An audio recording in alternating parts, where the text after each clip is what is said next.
Okay, so we're here in the garden in Thompsonville and we're talking about how to plant a fall garden. Right now I'm at one of the community beds that's doing really well this year. She's grown a whole variety of different plants. Right here she's got zinnias and marigolds for beneficials. It's keeping her cucumber plants very healthy. You can see it's climbing up the double trellis.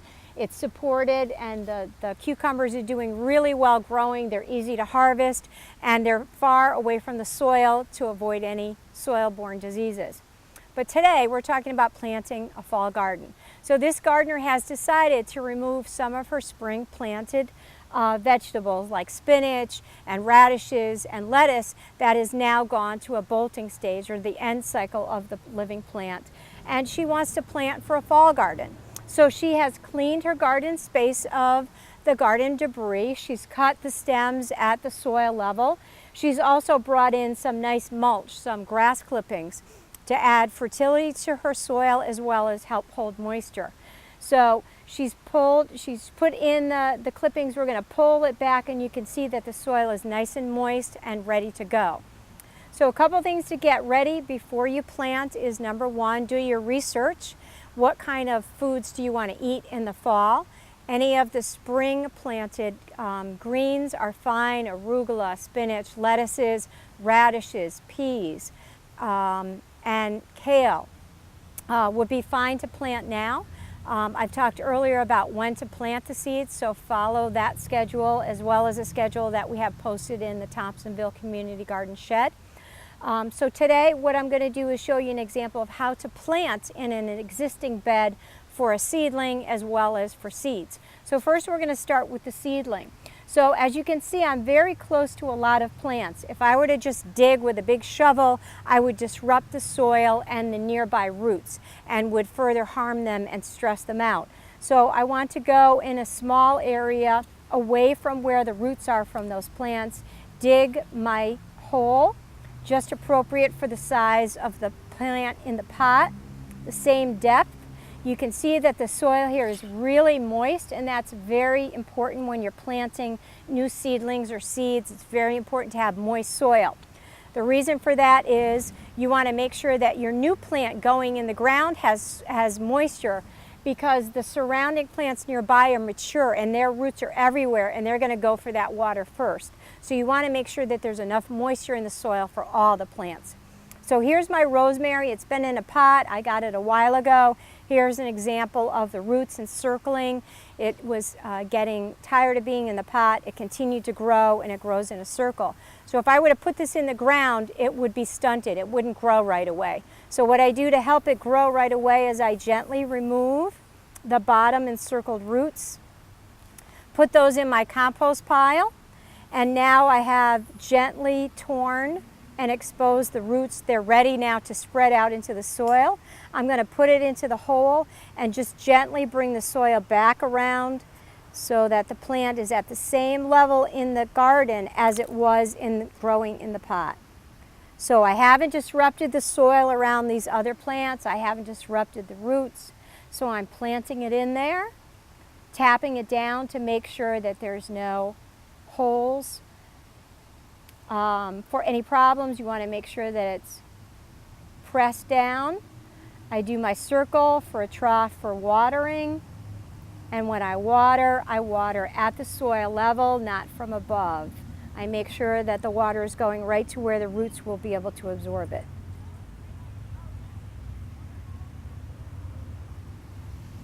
Okay, so that's how to put a seedling in. So now we want to put in some seeds. So we're brushing the mulch to the side. Again, the soil is really nice and fertile from having that mulch on there for a few weeks. I'm going to take my trowel and just make just a little trough for the seeds to fall in.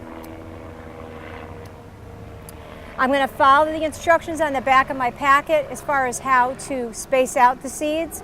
And also note on the back of the packet, it's going to tell you the days to maturity. In other words, how long it's going to take before I can harvest this plant.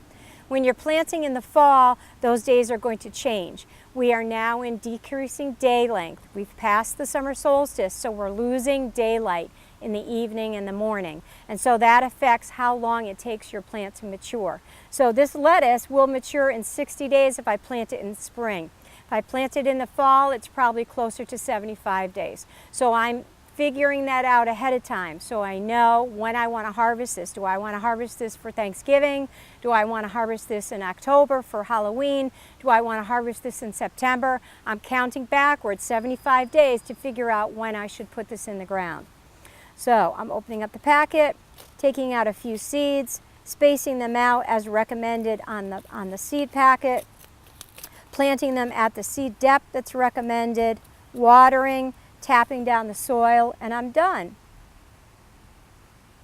Now with lettuce, you can plant in a nice row like this, and if the plants come up and they're too close together, the nice thing is that then you can come along and you can eat the thinnings.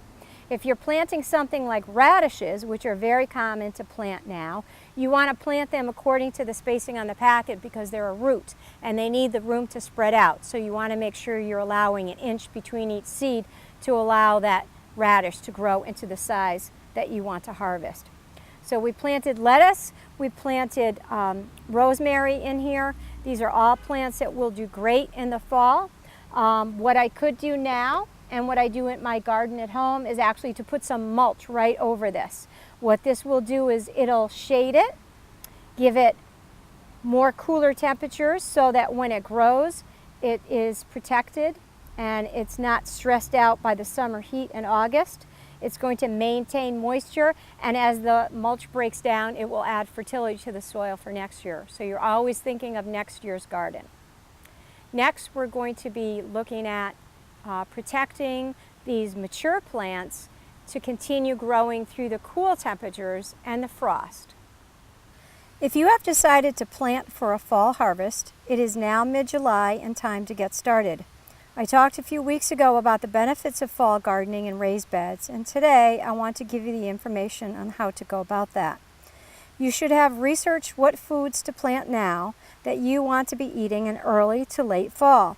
The most common choices for planting in July for seeds are beets, carrots, greens, leeks, lettuce, peas, radishes, and scallions, as well as more herbs like basil, dill, and parsley.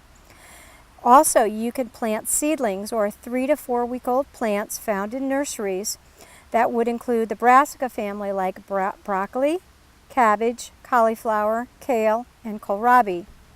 Then in early August, try seeds such as Asian greens like arugula, mustards, tatsoi, Chinese cabbage, more lettuce, and radishes along with spinach. You can continue planting successive sowings of lettuce, greens, and spinach until early September to stretch out your harvest into the holiday season and maybe do some preserving or freezing. Remember that the day length is decreasing now, so the days to maturity on the seed packet is longer than when you planted them in the spring. So today in the garden we have been talking about how to plant for the fall garden. I've shown you demonstrations on how to do seedlings and seeds, and as they grow they're going to need some protection when we get into the cooler temperatures. When you're getting into late September, into October, you're having cooler temperatures, possible frost, and you need to be protectant of those plants as they're growing. So I have here a demonstration of what row cover and hoops will do for your beds. So growing plants in the fall is much easier than growing them in the springtime. The decreasing day length is making it easier to be out in the garden, reducing your garden labor hours. The pests are starting to wind down and ending their cycle. The weeds are also ending their cycle. But it's a great time for the spring planted plants to come back and really enjoy the cool temperatures. We want to bring them along as far as we can into the holidays, and the hoops and the row cover help give us that protection. So the row cover is just a thin polyester spun fabric. As you can see, light will penetrate through it as well as rain. So what it does is actually moderates the climate underneath the fabric so that the extreme temperatures don't affect your growing plant. Your plants are growing slower now because of the decreasing day length, and so it's going to take longer to bring them to maturity. This allows them to continue growing on a steady basis. It allows them the room and the coverage. So when it gets to be October and you notice that the temperatures during the daytime are getting into just the 50s during the daytime, you might want to think about setting this up. So underneath here are metal hoops. These are number 9 wire. You can get them at hardware stores, you can get them at seed catalogs, and you're going to put them in your garden on each end or each side of your bed, just down 3 or 4 inches to keep them stable. You can also use PVC piping. You can find it in 10-foot lengths, and we use that in the garden as well. That will bring it up higher and give it a little bit more stability. The covers you can find in some hardware stores that offer farm supplies. You can also find them in seed catalogs online. I would suggest that you start researching these things in July so that you have everything you need and you're not scrambling at the last minute. So you're putting them on during the evening when you notice that the temperatures are going to be under 35 degrees. So what happens in the morning when it reaches 55 degrees, you've got to come and take them off in the morning. The reason for that is because it's creating a moderate climate, it's creating more heat in there as well. So during the daytime, the temperature under here can rise as much as 30 degrees. So a 55-degree day temperature under a cover could reach 85 degrees, and that's going to be stressful to your plant.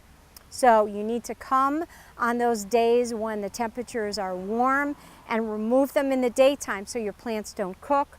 Keep them nearby so that when it gets to be sunset and you know there's going to be a frost, you're reapplying them on. So as I said, in October, that's the month when you really start paying attention to the weather. Once the daytime temperatures get to be below 50 and into the 40s, I leave mine on all the time. So to leave them on, what you're going to need to do is just secure them. You can use rocks or you can use stones, bricks, whatever you have handy. Don't go out and buy something. Find something around your house that's heavy and it'll hold it down. The reason for that is you don't want pests getting in there and you don't want wind getting in there. So will this protection take you all the way until wintertime? No, it won't. It's only going to protect you for the cooler temperatures. If you are growing plants and you want them to continue growing into December and January, you're going to need to get some greenhouse plastic. Again, this can be found in hardware stores, this can be found in seed catalogs. And in November, you're going to change out your fabric for plastic and cover that and leave that on, and you will continue to keep a moderate climate underneath, and your plants will not really continue growing a lot. They'll continue growing very slowly, but this will allow you to extend the harvest. So that is what planting a fall garden is all about. You're able to take spring plants, put them in the ground the second time. They're happier, they taste even better because of the cooler temperatures. There's less bugs, less weeds, a lot less garden labor, and that's why it's my favorite thing to do, plant a fall garden. Okay, end of the season garden cleanup is the last component of my best organic practices. This is key to preventing disease and weed problems for next year. So what I'm going to demonstrate is how to remove plants at the end of the season. We're using our weed bed here because it's mid-July and we're nowhere near the end of our garden season, but I wanted to demonstrate the different techniques and why I recommend them. If you have plants at the end of the season, late October, and your garden bed is done, you're not going to be doing any more planting and you decided not to do any fall gardening, you're going to be removing plants that are just an inch or so by just pinching them. And you can see that the root system is very small. It hasn't touched any mature plants nearby, so I haven't harmed it. So this is how I recommend that you weed all through the season.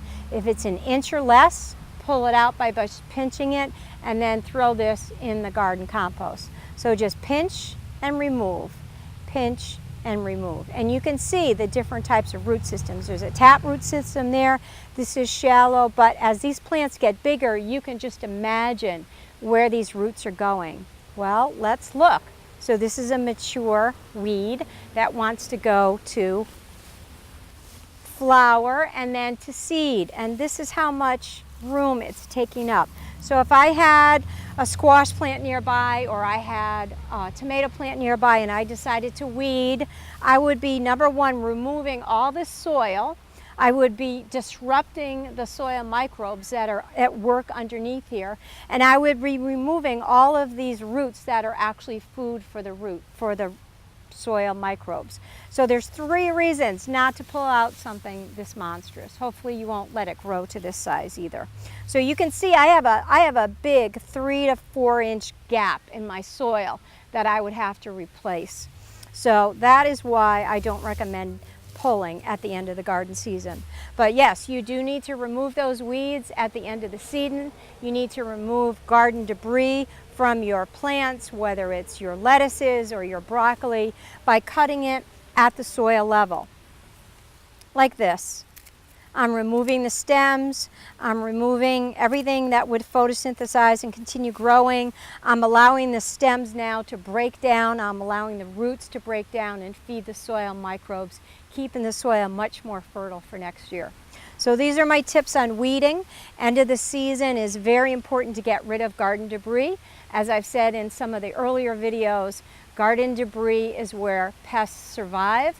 They will overwinter, and then they'll be right there in your garden next year when you put your spring plants in. So this is the last component of Best Organic Gardening. One of the last tips that I have for you for the end of the season is to continue entering into your garden journal. The garden journal you've been keeping all season. You've been writing down information about the seeds that you've planted, how they've been doing, how the harvesting's been going, any problems or disease or pests, and hopefully that's a bountiful information that you'll be looking at through the winter months so that when you go to plan next year's garden, you'll know what worked and what didn't. It's a key to successful gardening. I hope that you've enjoyed the workshops as much as I've enjoyed teaching you. So next time we'll see you in the garden.